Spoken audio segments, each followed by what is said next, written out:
जनवरी में अलकादिर ट्रस्ट जिसके 190 million pound का भी केस बोला जाता है, उसमें सज़ा हुई थी और जनवरी में अपील हमने दायर कर दी थी। लेकिन जनवरी से लेकर आज आप अंदाज़ा कीजिएगा कि अपील की सुनवाई अभी तक कहीं दूर दूर तक नज़र नहीं आई। हमने चुनाचे सज़ा मुअत्तली की दरख्वास्त दी तो उस पर दफ्तर ने एक ऐसा एतराज़ लगाया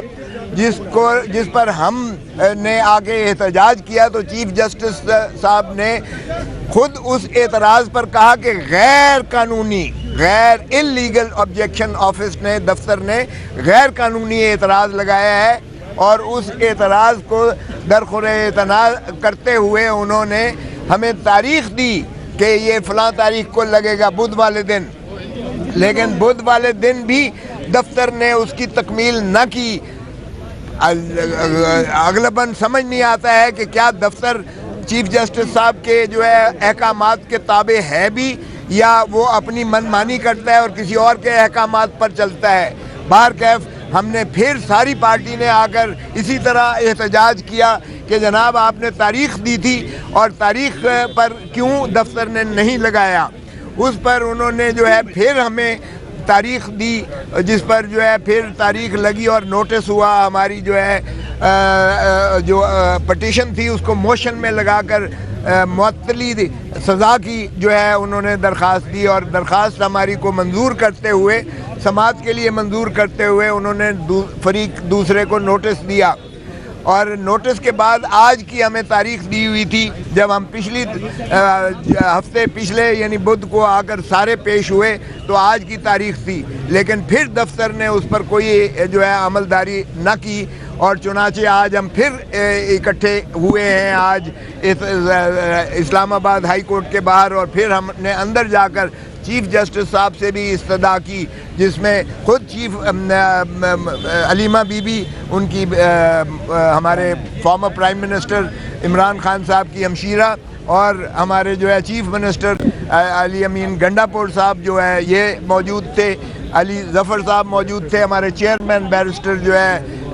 गौहर साहब मौजूद थे और साथ ही जो है हमारे जो है न्याजी साहब मौजूद थे। हमने जो है उनसे इस्तदा की, अली ज़फ़र मैंने नाम लिया है, अली ज़फ़र सेनेटर अली ज़फ़र साहब मौजूद थे। चूँकि पिछली दफ़ा जो हमारे साथ कमिटमेंट की गई थी तो हमने उनको इस्तदा की कि जनाब ये तो फिर तारीख़ नहीं लगाई है। तो आज अल्हम्दुलिल्लाह हम तारीख़ लेकर आए हैं और उन्होंने कहा है कि 5 तारीख़ को हर सूरत में इसकी जो है ईद से पहले सुनवाई होगी, समाअत होगी और कोशिश की जाएगी कि इसे यकसू किया जाए। और हमें कभी उम्मीद है, लिस्ट में भी डाल दिया है, आज हुक्म जारी करके लिस्ट में डाल दिया है। तो हमें कभी उम्मीद है, क्योंकि इंशाअल्लाह ये जो अलकादिर ट्रस्ट का केस है या 190 मिलियन पाउंड का केस है, ये इतना ज़्यादा जो है नाकाबिल पजीराई केस है, क्योंकि 190 मिलियन पाउंड में से कोई एक धेला जो है वो ना तो इमरान खान के किटी में आया, ना ही बुशरा बीबी के पास गया, बल्कि सीधा वो सुप्रीम कोर्ट के अकाउंट में गया और उधर से फिर सीधा जो है सुप्रीम कोर्ट ने शहबाज शरीफ के अकाउंट में यानी सरकारी ख़जाने में भेज दिया अमाउंट। तो फिर इसलिए जब कोई भी खुर्द बुर्द का आंसर ना हो तो मुकदमा जो है नैब का या करप्शन का नहीं बनता। इसी तरह जो अलकादिर ट्रस्ट का जो यूनिवर्सिटी की बात करते हैं तो सुहावा में 460 कनाल जो है वो रकबा मलिक रियाज ने ख़रीद के, चूँकि वो एक इस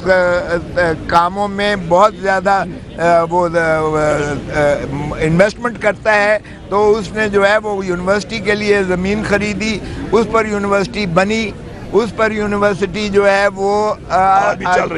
भी चल रही है और वो गवर्नमेंट कॉलेज यूनिवर्सिटी लाहौर जो कि प्रेस्टीजियस पाकिस्तान की सबसे ज़्यादा प्रेस्टीजियस यूनिवर्सिटी है, वो उसके साथ एफिलिएटेड है, मुंसलिक है, यानी उसकी degree government college Lahore university देगी। तो उससे जो है उनको तालीम बच्चों को मुफ्त मुयस्सर आ रही है। और इमरान खान साहब चूँकि ट्रस्टी के तौर पर या बुशरा बीबी ट्रस्टी हैं, उन्होंने एक धेले का उसमें से ना मफाद उठाया है, ना ही कोई अपना अजीज़ व अकारब या किसी पार्टी मैन को वहाँ मुलाजिम रखा है। तो इसलिए जो अलकादिर ट्रस्ट